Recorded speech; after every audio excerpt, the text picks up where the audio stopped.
We weren't the only place with some rain and snow today. In fact, the storm that moved through yesterday headed off over toward the Great Basin and into the Rocky Mountains. We saw some rain showers at the lower elevations and snow up high through that area. There's been some active weather out over the Midwest this afternoon, including some rain and some thunderstorms, and down in the deep south as well. Mobile, Alabama had about 3.5 inches of rain so far today.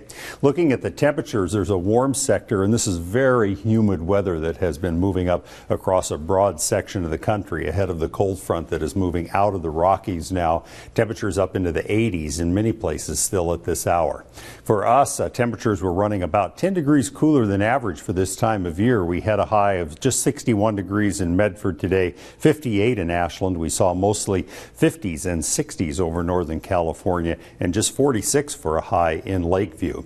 Decreasing clouds with this high pressure building out over the Pacific. There is a big storm system out over the Pacific, but it's already starting to be deflected out of the region. This high will continue to build in and strengthen over the next few days, and so we'll see a fairly dry week ahead. We have mostly sunny conditions tomorrow on the coast, and we're looking at temperatures that will be in the 60s for highs. We'll have light winds across both southern Oregon and northern California tomorrow. Temperatures well into the 70s in places like Fort Jones and Happy Camp, almost 80 degrees. Mostly sunny skies also in the Klamath Basin, and temperatures will warm up a bit into the 60s for highs.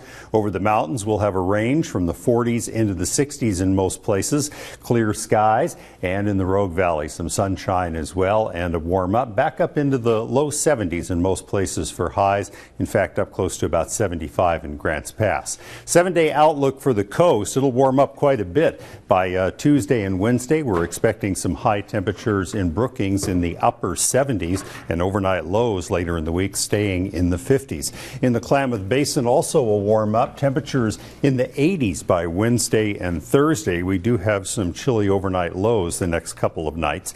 In Northern California, some sunshine as well. We'll see lots of places with temperatures in the 80s and 90s by later in the week. And in the Rogue Valley, we're looking at high temperatures on Wednesday and Thursday, right up around 91 degrees.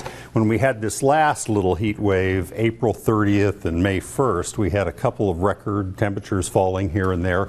Not as likely, though, with this one, because by this point in the year, by mid-May, most of the records in Medford, for example, are in the mid to upper 90s. So it's going to be close, though. I mean, 91 is still going to be hot for this time of year. It's a little too hot for me. Going to have to rethink my wardrobe. Sweater isn't going to cut it. Off a little bit, yeah. Long sleeves are out, I think.